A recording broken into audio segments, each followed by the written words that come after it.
Bismillahirrahmanirrahim. Assalamualaikum warahmatullahi wabarakatuh.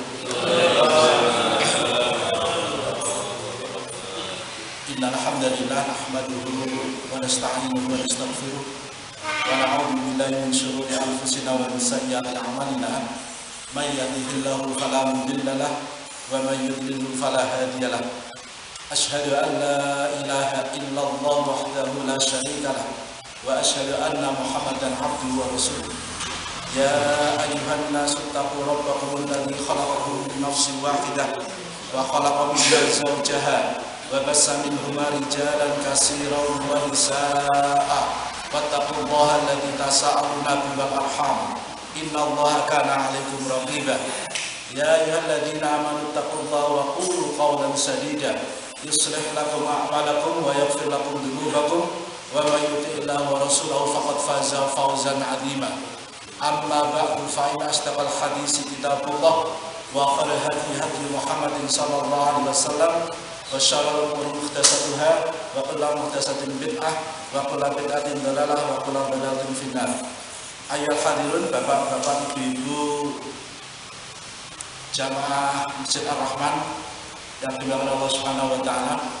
Alhamdulillahirrahmanirrahim, pada malam hari ini Allah mempertemukan kita setelah Selasa kemarin saya izin tidak bisa hadir karena satu kepentingan keluar kota. Dan pada malam hari ini kita akan melanjutkan kajian kitab kita, yaitu tentang Al-Kabair, tentang dosa-dosa besar.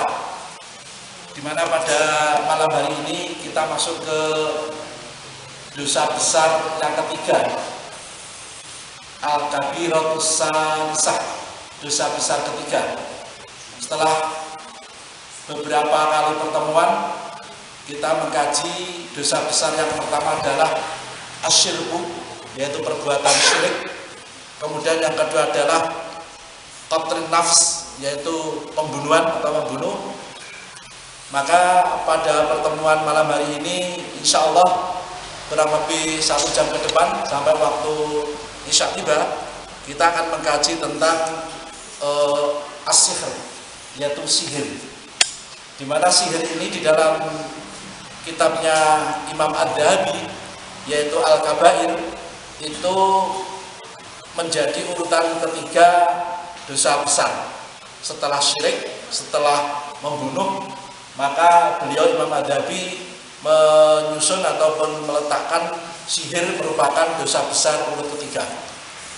Oke.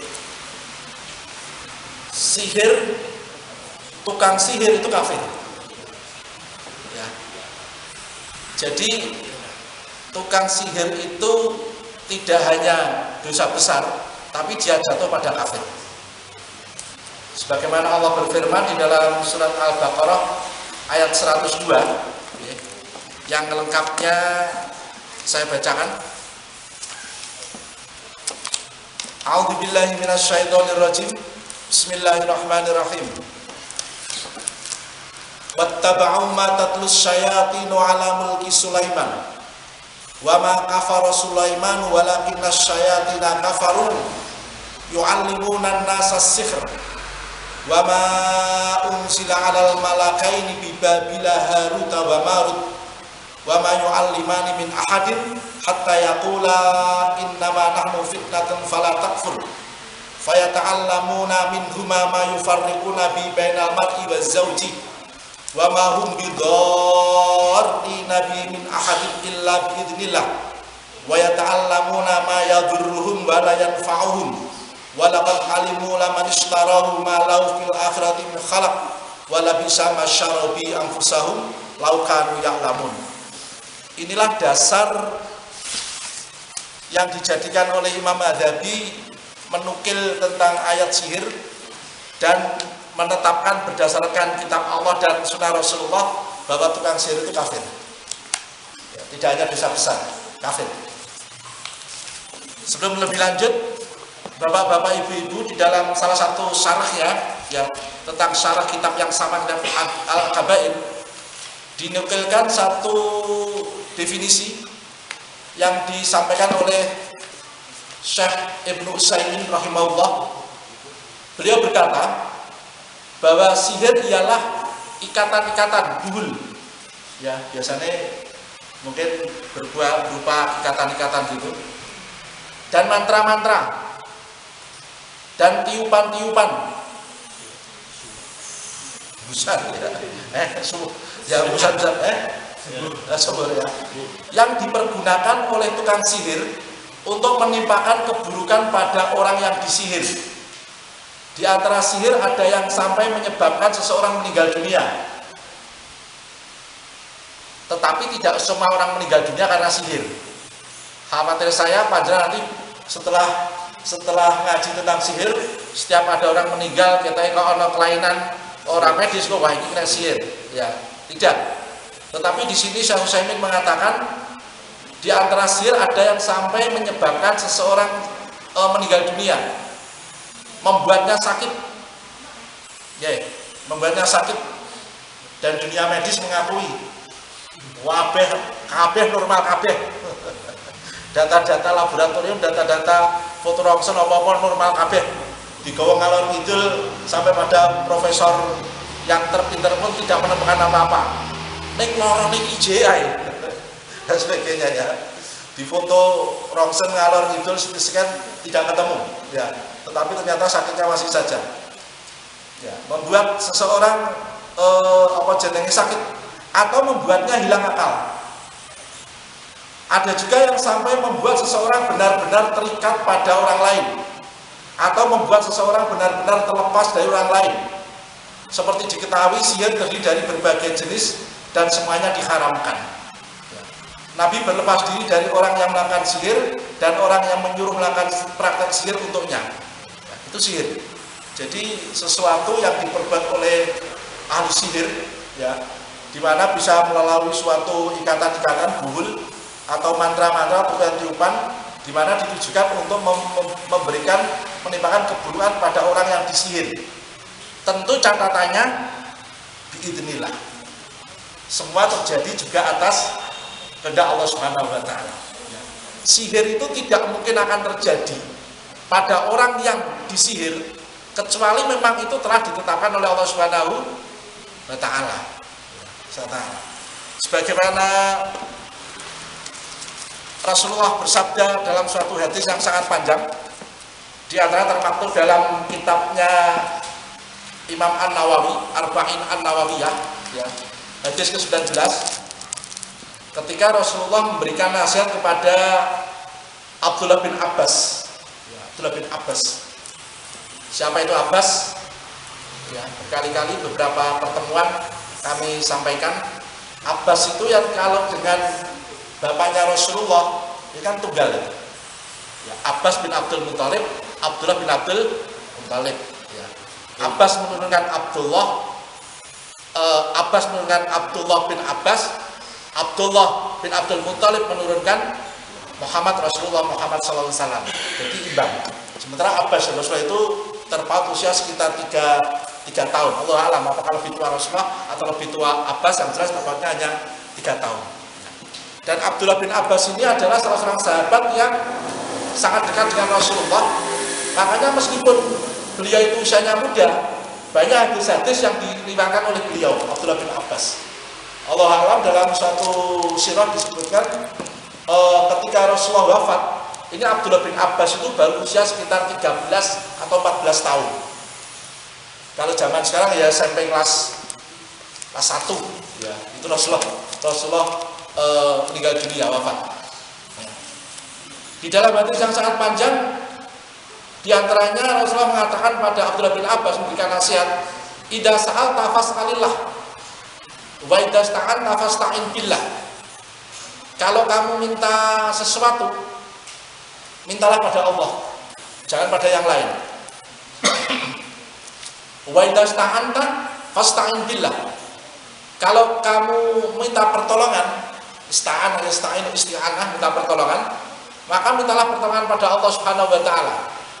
Wa'lam, dan ketahuilah wahena, yaitu pada anal umat law ijtama'at, seandainya manusia itu bersekupul ala yanfa'uka bisyai'in, dan mereka sepakat untuk memberikan sesuatu kebaikan pada kamu, lam yanfa'uka illa bi syai'in qad kataballahu laka.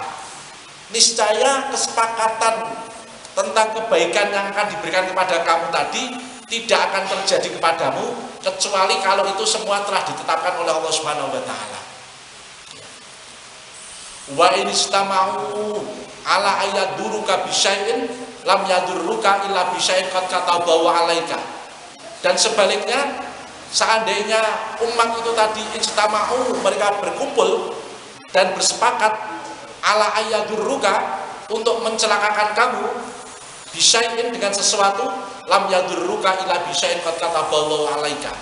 Niscaya kesepakatan mencelakakan kamu tadi juga tidak akan pernah terjadi kecuali kalau itu dalam tanda kutip memang ketetapan Allah Subhanahu wa taala. Maka dari itulah maka sihir itu tidak akan terjadi kecuali memang ngepasi memang ketetapan Allah terjadi demikian. Maka ikhwan fillah rahimakumullah, kembali ke surat Al-Baqarah ayat 102 tentang masalah sihir tadi yang telah saya bacakan.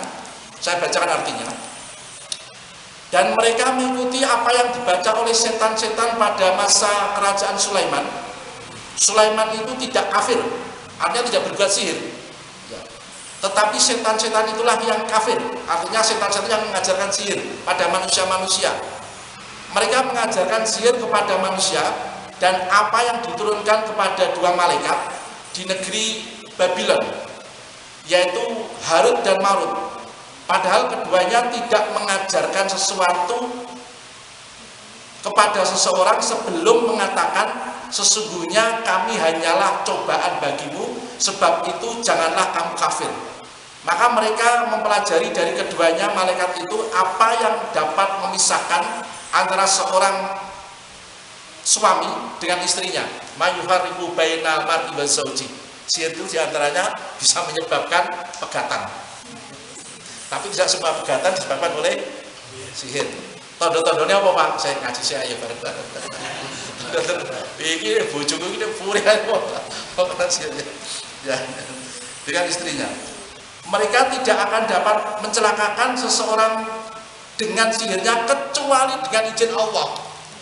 Yang di depan saya bacakan hadis dari Imam Bukhari tentang Abdullah bin Abbas, nasihat Rasul kepada Abdullah bin Abbas, bahwa sesungguhnya lam ijtama'at, seluruh umat berkumpul ala yanfa'uka untuk mendatangkan suatu manfaat kepada kamu, lam yanfa'uka illa bi syai'in qad kataballahu laka.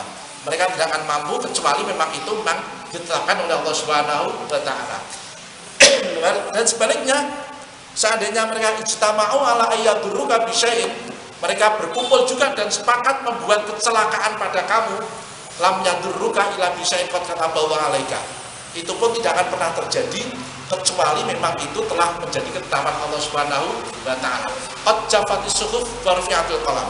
Pena telah kering dan lembaran telah kering dan pena telah diangkat. Jadi ini tangkapnya, mereka tidak akan dapat mencelakakan seseorang dengan sihirnya kecuali dengan izin Allah.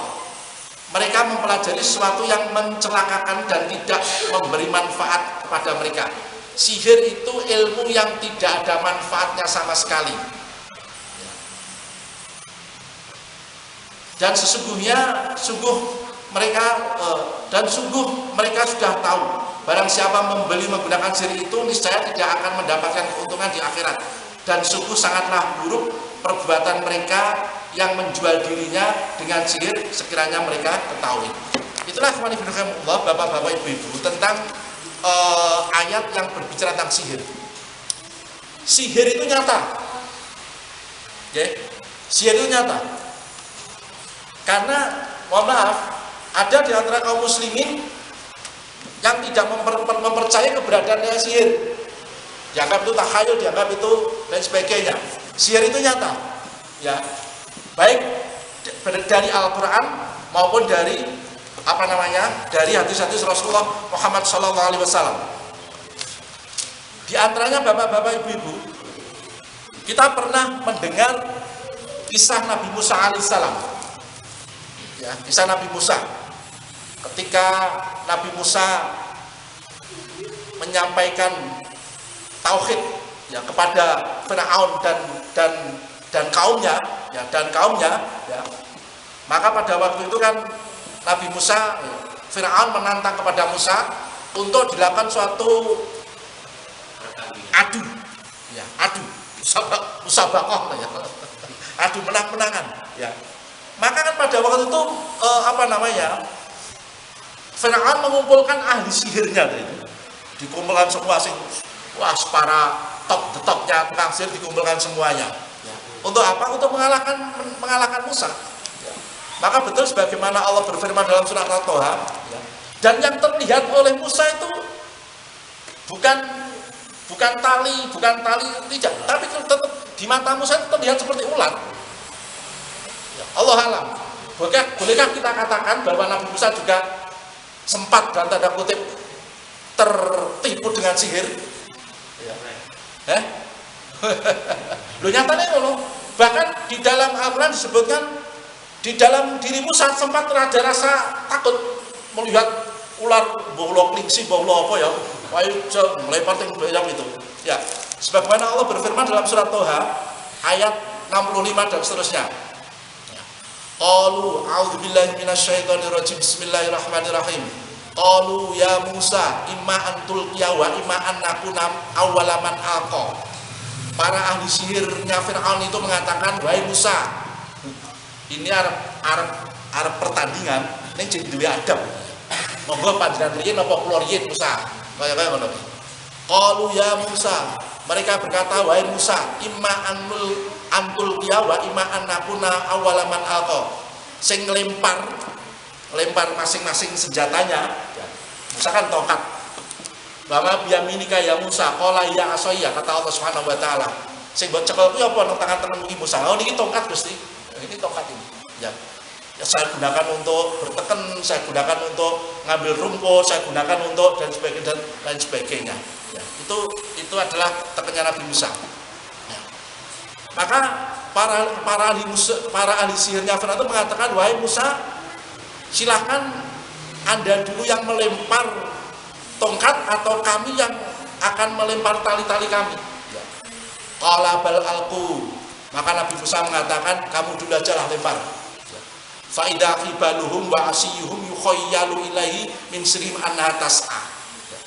Maka terlihat oleh Musa, ya, silakan kamu melemparkannya. Maka tiba-tiba tali-tali yang tongkat-tongkat mereka terbayang oleh Musa ini, ya. Itu seakan-akan ya merayap cepat karena sihir mereka. Ya. Di mata Nabi Musa itu bukan lagi terlihat sebagai tali, tapi ulo, ya, ulo. Ya. Artinya apa? Sihir itu nyata. Ya. Nabi Musa pernah melihat. Ya. Maka ayat selanjutnya fa'au jasa fi nafsihi khifatan Musa. Ya. Maka Musa merasa takut di dalam hatinya.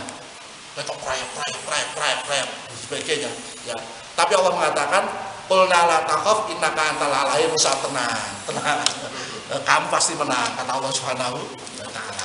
Ikhwani fillah, saya ingin mengatakan bahwa sihir itu nyata. Bukan takhayul, bukan khurafat, nyata ada. Ya. Bahkan Allah menyebut lagi bahwa Allah menyebut dalam Al-Qur'an tadi tentang Musa dan juga bagaimana asbabun nuzul surat Al-Falaq. Ya. Qul a'udzu birabbil falaq min syarri ma khalaq. Ya. Yang Allah alam dikisahkan di dalam beberapa tafsir itu adalah berkenaan dengan Nabi Rasulullah Muhammad SAW sedang terkena sihir pada waktu itu. Ya. Lalu diruqyah oleh Jibril, ternyata beberapa mungkin rambut beliau itu terkena sihir oleh orang-orang Yahudi. Ya. Dan itu tidak mempengaruhi kenubuatan Rasulullah. Karena ada di antara kaum muslimin yang mengatakan orang ini tidak ada. Lalu ngaku orang kena sihir. Ya. Yang kita diminta diberikan untuk berlindung dari sihir-sihir tersebut. Ikhwani fillah. Jadi sihir itu nyata dan tukang sihir itu adalah kafir, statusnya kafir. Bukan hanya dosa besar, ya, tapi kafir. Dan hukumnya adalah dibunuh di dalam Islam. Ya. Tapi lagi-lagi saya katakan bukan kita yang membunuh. Bukan kita yang membunuh. Nanti ngerti tukang sihir untuk jalan dengan bunuh. Bukan kita. Yang benar adalah Amirul Mukminin, adalah pemimpin pemerintah yang membunuh atas perintah dari atas keputusan hakim tentu. Setelah ternyata betul dia adalah tukang sihir. Nih. Ikhwani billahimakumullah. Maka berhati-hatilah kita dengan itu semuanya. Hukuman bagi penyihir adalah dibunuh. Sebab sihir itu kufur kepada Allah Subhanahu wa taala atau mendekatinya. Nabi SAW bersabda, jauhilah 7 perkara yang membinasakan, yang sering kita kaji di awal-awal tentang 7 hal yang membinasakan, yaitu adalah sihir. Maka seorang hamba mestinya bertakwa kepada Rabb-nya dan tidak memasuk wilayah yang membuatnya merugi dunia akhirat. Telah sampai kabar dari Nabi bahwa hukuman bagi penyihir adalah dipancung dengan pedang. Namun yang benar adalah pernyataan sahabat Junub, yaitu dibunuh. Ya. Pertanyaannya adalah banyak kejadian-kejadian yang kita itu kadang membelalakan mata di luar nalar, di luar logika. Ya. Jangankan hari ini bapak-bapak ibu-ibu, ya. Kelak menjelang hari kiamat, ya, Allah mengutus seorang makhluknya yang namanya Dajjal. Wah, itu hebat sekali. Ngedap-ngedapi. Daerah kering langsung nunjuk langit hujan. Ya. Daerah subur langit kering. Ya. Bahkan ada pemuda dibunuh, lalu dia dibangunkan dengan dilompati, bangun. Ya. Itu kehebatan. Dan tanda kutip, kalau orang-orang beriman pada waktu itu tidak tahu atau tidak mendapatkan hidayah dari Allah Subhanahu wa taala, maka tidak jarang yang akan menjadikan Dajjal sebagai Tuhan. Karena perbuatan ya, fi'liyah atau perbuatan rububiyah, ya, pekerjaan Allah seakan-akan terjadi pada Dajjal. Ya, menghidupkan iso, mematikan iso, turun hujan. Sini kering. Bisa atas izin Allah tentunya. Yang itu semua digunakan oleh Allah Subhanahu untuk fitnah manusia di akhir zaman. Apakah tetap mereka akan beriman pada Allah Subhanahu wa taala atau akan mereka beriman pada Dajjal? Maka berlindunglah pada Allah Subhanahu wa taala tentang Dajjal. Di antaranya dengan di akhir tahiyat akhir kita diajarkan untuk berlindung Masih Dajjal. Atau Rasulullah mengatakan tentang bagaimana faedah awal surat Al-Kahfi, ya, yang saya yakin bapak-bapak ibu semuanya telah hafal semuanya. Sehingga karena fenomena keajaiban dalam tanda kutip, keajaiban di tengah masyarakat banyak, maka selayaknya kita memahami berbagai hal yang terjadi. Di antara adalah apa yang disebut dengan mukjizat. Adapun mukjizat adalah suatu kelebihan yang diberikan oleh Allah Subhanahu wa taala kepada nabi atau rasulnya sebagai bentuk untuk menguatkan nilai-nilai dakwahnya, dakwah Rasulullah, dakwah para nabi dan para rasul. Sebagaimana kita ketahui di dalam lintasan sejarah, di dalam Al-Quran dan hadis-hadis Rasulullah, bagaimana Allah memberikan pada Nabi Musa adalah mukjizat dalam berupa tongkat. Ya. Tetapi sekali lagi, mukjizat kepada para nabi dan rasul sebelum Rasulullah dan mukjizat kepada Rasulullah itu berbeda. Ya, saya lupa sudah saya sampaikan atau belum. Kalau mukjizat yang diberikan oleh Allah kepada para nabi dan para rasul sebelum Rasulullah, itu mukjizat itu selesai dan tanda kutip seiring dengan wafatnya para nabi dan para rasul. Ya. Allah alam, tongkatnya Nabi Musa ya selesai sebagai mukjizat tatkala Nabi Musa wafat. Umpama istri saya itu dicolin ya tetap lontang tetap tongkatnya. Dan seperti itu, ya. Termasuk mukjizatnya Nabi Isa alaihissalam yang bisa membangunkan, menghidupkan orang mati dan menyembuhkan berbagai penyakit ya atas izin Allah Subhanahu wa taala. Itu semuanya selesai seiring dengan diangkatnya Nabi Musa oleh Allah Subhanahu wa taala, Nabi Isa oleh Allah Subhanahu wa taala. Ya. Tetapi berbeda dengan mukjizat Rasulullah Muhammad SAW Al-Qur'an. Ya.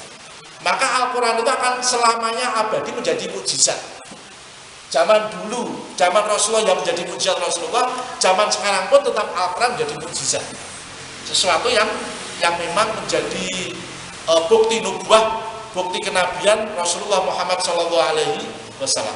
Berapa banyak, mohon maaf, berapa banyak para ahli, para ilmuwan yang mengetahui bisa membuka mukjizat yang ada dalam Al-Quran sehingga menyebabkan hidayah datang padanya.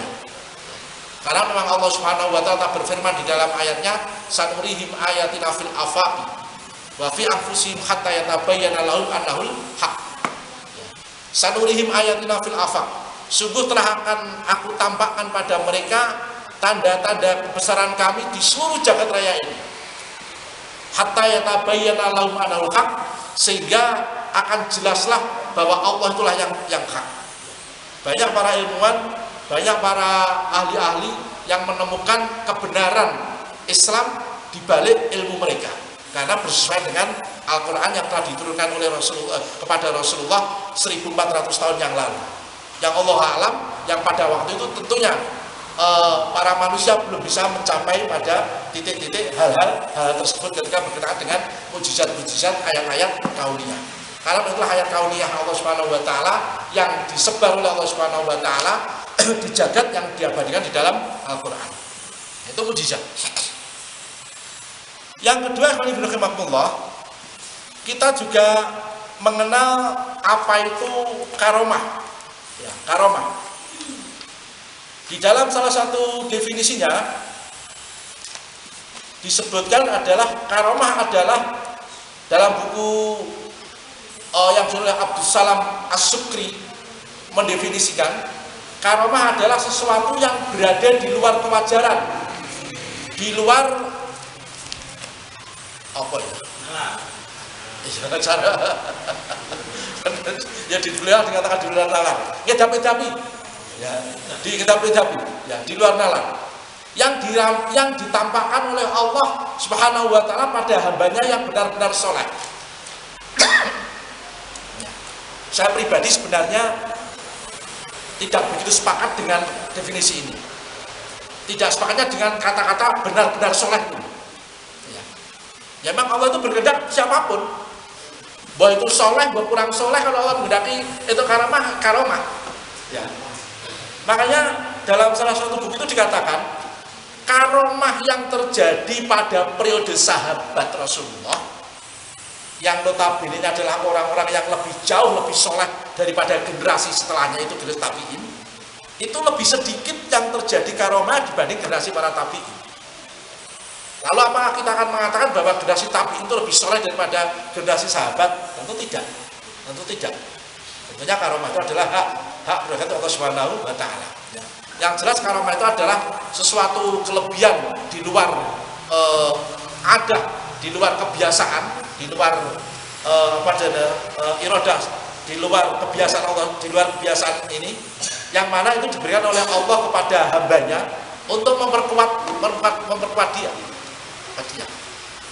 Dan karomah itu bapak-bapak ibu-ibu tidak bisa digunakan sewaktu-waktu. Rumah saya untuk karomah, wah aku ingin untuk karomah apa? Bisa apa jenenge mencolok, apa banget nih? Saya ini coba. Geblak tenan ya. Biasanya karomah itu akan diberikan oleh Allah kepada seorang hambanya tatkala dalam keadaan tidak ada pertolongan kecuali pertolongan Allah. Dan lebih dekatnya seseorang kepada Allah dibanding dengan yang dapat karomah. Paham ya maksud? Orang yang mendapatkan karomah ya, itu tidak bisa dikatakan dia lebih mulia di hadapan Allah dibanding orang yang tidak dapat karomah. Itu yang saya maksud. Ya. Pak Jan pernah membaca dalam surahnya Abu Bakar ada karomah yang banyak. Rumah saku aku mau coba berkali-kali banyak buku tentang Abu Bakar As-Siddiq kok tidak begitu banyak karomah toh. Ya. Sementara para ulama sepakat manusia termulia setelah para nabi dan para rasul adalah Abu Bakar As-Siddiq. Sepakat itu para ulama. Sepakat. Seandainya Allah itu masih membuka pintu kenabian, maka setelah Rasul wafat itu nabinya tapi tidak ada nabi dan rasul setelah. Jadi para ulama sepakat orang manusia yang paling mulia adalah para nabi dan para rasul. Di antara para nabi dan para rasul yang mulia adalah para nabi dan rasul yang tergabung dalam ulul azmi. Di antara ulul azmi yang termulia adalah Rasulullah Muhammad SAW. Setelah para nabi dan para rasul, yang paling mulia adalah umat Rasulullah Muhammad SAW. Umat Rasulullah itu lebih mulia dibanding umatnya nabi-nabi yang lain. Sahabat-sahabat Rasulullah lebih mulia dibanding sahabat-sahabat para nabi dan rasul yang lain. Para sahabat Rasulullah lebih mulia dibanding Khawariyun, teman-teman setianya Nabi Isa alaihissalam. Dan di antara para sahabat Rasulullah yang paling mulia adalah Khulafaur Rasyidin. Dan di antara Khulafaur Rasyidin yang paling mulia di hadapan Allah para ulama semua adalah Abu Bakar. Entah dengan demikian, Allah alam, apa saya kurang membaca beberapa buku tentang biografi, ya tentang sirahnya Abu Bakar As-Siddiq, kok tidak begitu banyak. Abu Bakar ada karomah, beda dengan Umar, itu masih ada dua karomah. Ketika Umar bin Khattab itu khutbah di masjid, tiba-tiba Umar itu berkata, wahai syariah, ke gunung, lari ke gunung. Ya, ternyata Umar itu ditampakkan oleh Allah pasukan yang dikirim sedang terjepit. Lalu Umar perintah kepada syariah tadi untuk lari ke gunung. Ya. Sementara syariah yang dikirim itu jauh sekali. Ya, Umar ya itulah kalau Allah Subhanahu wa taala. Tetapi itu tidak terjadi setiap saat pada diri Umar. Termasuk Allah alam, mungkin pernah saya kisahkan di sini bagaimana Umar bin Khattab berkirim surat kepada Sungai Nil. Pernah ya? Jadi pada waktu itu gubernur Mesir adalah Amr bin As. Ya. Ketika Amr bin As itu masuk di Mesir, ya di sana itu ada satu kebiasaan penduduk adalah memberikan tumbal kepada Sungai Nil. Ya, ternyata tumbal itu ya ora nekono ya tengkene nekono ya ono Pak ya. Ya padha iki gadis sih. Ya, tumbal pada Sungai Nil. Ya. Dengan suatu keyakinan masyarakat di tepi sana sungai itu, kalau tidak diberi tumbal, Sungai Nil ini akan surut, airnya habis kering. Ya, dan itu telah terjadi bertahun-tahun. Maka tatkala Umar bin Khattab mengangkat Amr bin As sebagai gubernur Mesir, maka Amr bin As melarang peristiwa itu. Ya. Dan kering. Orang duwe tumbal, sungainya surut. Balah, terus dia berarti benar ya, bersih. Ya. Itu pokalnya, tentu ada pokal tangan-tangan yang invisible hand, ya, tangan yang tidak terlihat, yang ikut cawe-cawe.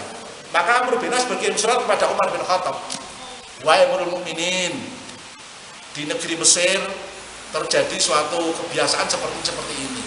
Ketika aku tiba melarangnya. Namun kenyataannya Sungai Nil surut, ya, surut. Bahkan mungkin habis kering. Ya. Terus saya harus bersikap bagaimana? Ya. Maka Umar menulis suratnya dua. Yang satu dia tulis kepada Sungai Nil, ila nahrin Nil, kepada Sungai Nil. Yang isinya apa? Wahai Sungai Nil, kamu itu makhluk Allah.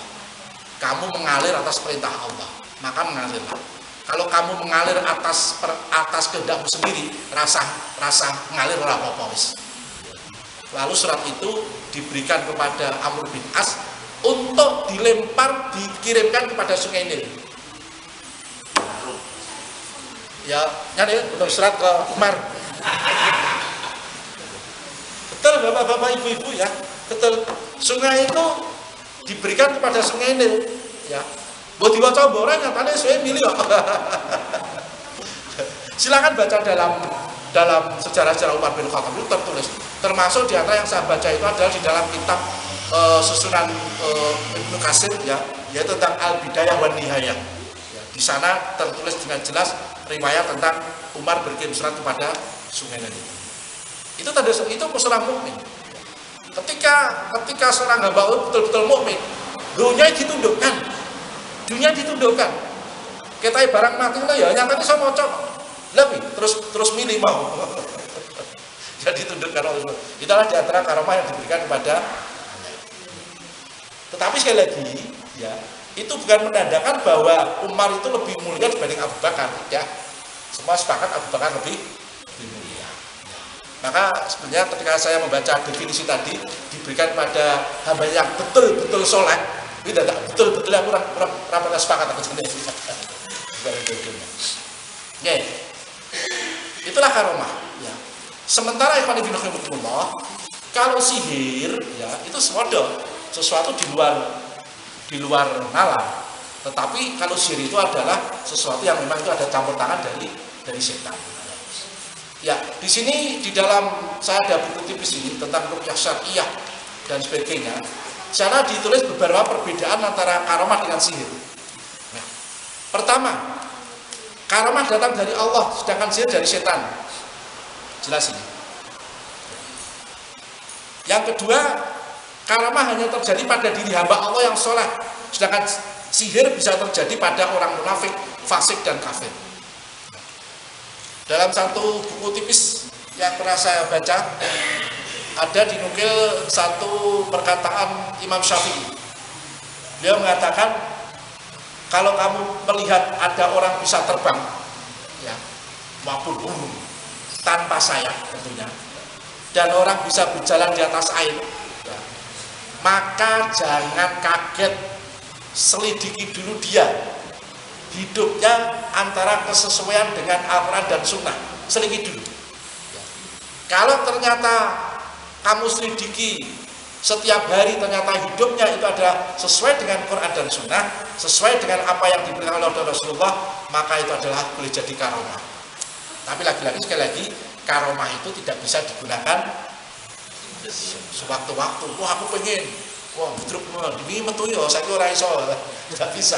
Itu diberikan oleh Allah kepada di dalam satu ketika masih dulu saya ada buku tentang kesaksian para mujahidin ketika masih terjadi perang antara mujahidin Afghanistan dengan Uni Soviet pada waktu itu, ya. Dalam satu kisah terjadi pasukan kaum mujahidin itu terjebak oleh pasukan Uni Soviet, dikepung dalam satu bukit, medun mati. Beberapa pasukan mujahidin terjebak dalam suatu pegunungan yang tidak ada pertolongan dari yang lain, bahwa semua pasukan Uni Soviet pada waktu itu. Tunggu medun mati, mandul lagi mati. Ternyata takdir Allah menentukan lain. Ya. Secara logika, kalau di situ berhari-hari, berbulan-bulan tidak ada bantuan makanan, mesti mati kan? Tapi Allah alam, ternyata di dalam kisah tersebut dikisahkan Allah menumbuhkan pohon apa sih? Sing empuk enaknya apa sih? Kok bukan kurma? Semacam itu, ya semacam itu. Sing warnanya coklat, ada yang hijau, sing kecil itu loh ya. Yang anggur.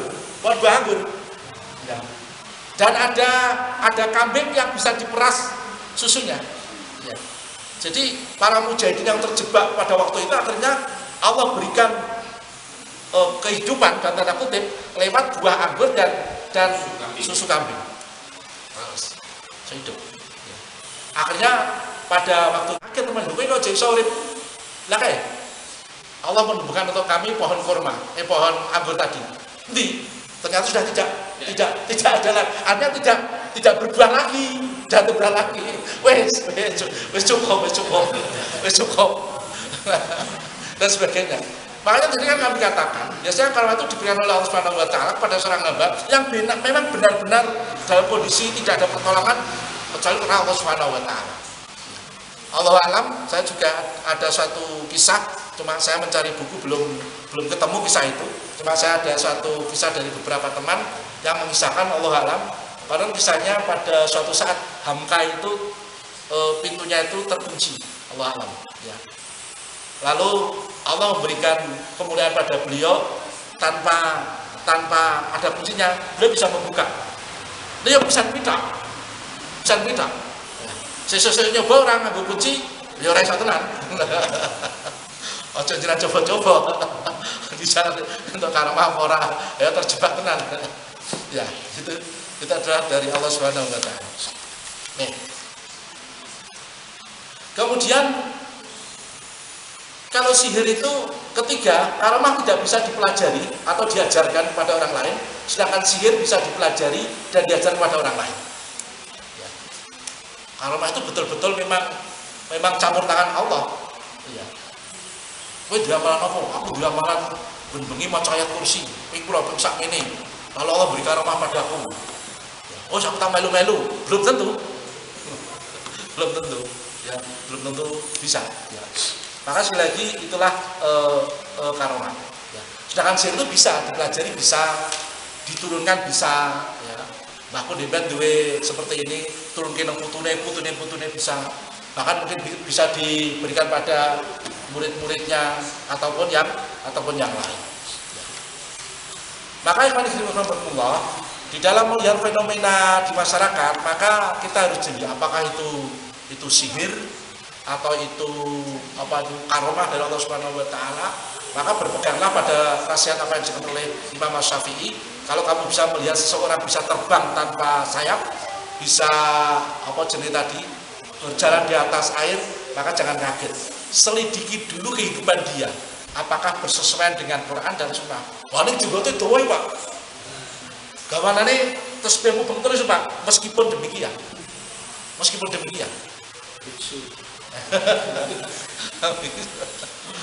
demikian, kita tidak memandang innallaha la yanzuru ila ajsamikum, itu jasad-jasadnya. Itu demikian. Apalagi kalau diikuti dengan suatu ritual yang itu bertentangan dengan Allah dan Rasulullah. Ya. Jin itu mempunyai memegang falsafahnya orang Amerika. Tidak ada makan siang yang gratis. Ya. Tidak ada makan siang yang gratis. Pasti punya tukang. Semakin seorang itu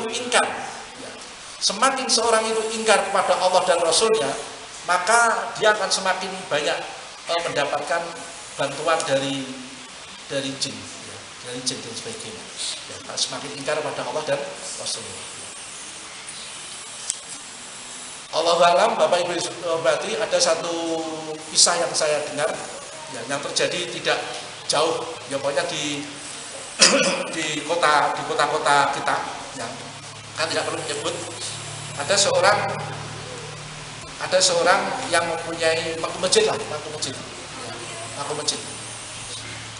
Ternyata ketika yang makam masjid tadi wafat, itu salah satu pojok rumahnya itu baunya pesing sekali. Setelah dibuka ternyata di situ penuh dengan tumpuan Al-Qur'an, dan Allah alam setiap kali mendapatkan Al-Qur'an ternyata dikencingi. Mungkin tukanane ngono kuwi. Ya, kita lanjutkan sebentar. Karomah tidak bisa didemonstrasikan di depan publik, sedangkan sihir bisa. Wah, doan aku duwe karomah. Apa? Tangan tak obong ora obong tenan. Ya. Karomah tidak bisa diulang-ulang, sedangkan sihir bisa. Tadi yang sedipan kami sampaikan. Itu hanya pertolongan Allah Subhanahu wa taala. Di saat tidak ada pertolongan, kecuali pertolongan Allah Subhanahu wa taala. Karomah tidak bisa diprediksi kedatangannya, sedangkan sihir dapat diprediksi. Kedelapan, karomah tidak bisa diwariskan kepada keluarga dan ahli warisnya, sedangkan sihir bisa diwariskan. Ada loh. Biasanya boh neng cucune biasanya ada. Ya. Mohon maaf sekali lagi, hati-hati, mungkin ada di antara kita yang orang-orang mengatakan apa meneh caci lek ngerti kita. Mboten ngerti indigo. Allah alam, mungkin ditelusur buka-buka ono mungkin ono bae sing ya. Terus jadi dia itu akan nemplok ke teman-teman sosial. Karomah tidak bisa diperjualbelikan, sedangkan sihir bisa. Pengen tebas sihir, ada yang jual. Ikhwan bin rahmatullah, itulah sihir. Jadi sekali lagi titik tangkapnya, sihir itu adalah dosa besar. Yang kedua, pelaku sihir adalah kufur atau kafir. Hukumnya adalah dibunuh. Hukumnya dibunuh. Tidak ada yang lain. Dan sihir itu adalah nyata, sebagaimana banyak disebut oleh Allah di dalam Al-Quran dan juga hadis-hadis Rasulullah Muhammad SAW. Dan kita harus mendidik pada keluarga kita, anak-anak kita, ketika terjadi keanehan-keanehan, terjadi ke hal-hal di luar kewajaran, di luar logika, maka kita harus memberikan pada anak-anak kita, keluarga kita, apakah itu karomah dari Allah, apakah itu sihir, ataupun itu yang lain-lain. Mestinya kita ketahui. Meskipun siapapun dia, apapun dia, tetap harus kita ajarkan pada mereka mana yang benar dan mana yang salah. Demikian sedikit yang dapat kita kaji pada kesempatan malam hari ini. Semoga bermanfaat untuk kita semuanya. Usikum wa nasibi taqwallah. Mohon maaf. Assalamualaikum warahmatullahi wabarakatuh. Waalaikumsalam. Ustaz, tanya sedikit. Oke. Sekarang ini kan banyak orang